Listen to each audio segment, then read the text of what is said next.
નમસ્કાર, આપ જોઈ રહ્યા છો નેશન પ્લસ ન્યૂઝ. હું છું હિરલ આપની સાથે.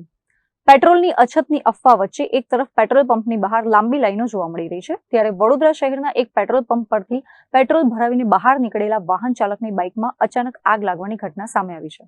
વડોદરા શહેરના સરદાર એસ્ટેટ પાસે આજે એક ભયાનક આગની ઘટના સામે આવી છે. અહીં આવેલા પેટ્રોલ પંપ પરથી પેટ્રોલ ભરાવીને બહાર નીકળેલા એક વાહન ચાલકની બાઇકમાં અચાનક આગ લાગતા દોડધામ મચી ગઈ હતી. જોતજોતામાં આગે વિકરાળ સ્વરૂપ ધારણ કરી લેતા આખું મોટરસાયકલ બળીને ખાખ થઈ ગયું હતું. સદનસીબે આ ઘટનામાં કોઈ જાનહાનિ થઈ નથી, પરંતુ પેટ્રોલ પંપ નજીક જ આ આગ લાગતા થોડીવાર માટે અફરાતફરીનો માહોલ સર્જાયો હતો. મળતી પ્રાથમિક માહિતી મુજબ બાઇક ચાલક સરદાર એસ્ટેટ પાસેના પેટ્રોલ પંપ પરથી પેટ્રોલ ભરાવીને જેવો બહાર રોડ પર આવ્યો કે તરત જ બાઇકમાં સ્પાર્ક થયો અને આગ ભભૂકી ઉઠી હતી. આગ લાગતા જ સતર્ક બાઇક ચાલકે સમય સૂચકતા વાપરી નીચે ઉતરી જતા તેનો આબાદ બચાવ થયો હતો. જો કે પેટ્રોલ પંપ અને વ્યસ્ત માર્ગની નજીક આગ હોવાને કારણે મોટી દુર્ઘટનાની ભીતિ સેવાઈ રહી હતી. બનાવની જાણ થતાં જ તાત્કાલિક ફાયર બ્રિગેડને જાણ કરવામાં આવતા ફાયર લશ્કરોએ ઘટના સ્થળે પહોંચીને પાણીનો મારો ચલાવી આગ પર કાબુ મેળવ્યો હતો. આગ કયા કારણોસર લાગી તે હજી સ્પષ્ટ થયું નથી, પરંતુ શોર્ટ સર્કિટ અથવા પેટ્રોલ લીકેજને કારણે આ બનાવ બન્યો હોવાની આશંકા સેવાઈ રહી છે.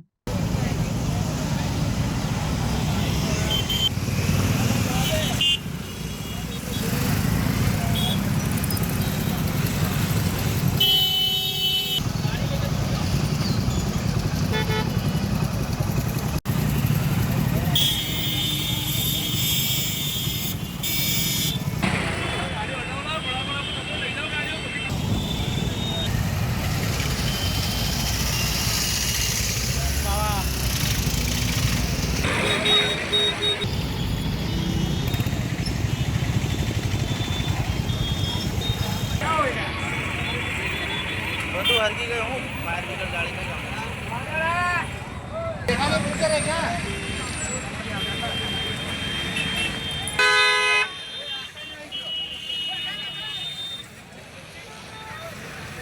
કેમેરામેન નવનીત પરમાર સાથે Chirag Patel, nation plus news, Vadodara. સમાચારોના સતત અપડેટ મેળવવા માટે અમારી નેશન પ્લસ ન્યૂઝની યુટ્યુબ ચેનલને સબસ્ક્રાઇબ કરો, બેલ આઇકન દબાવો અને જોડાયેલા રહો ફેસબુક, ઇન્સ્ટાગ્રામ અને ટ્વિટર પર.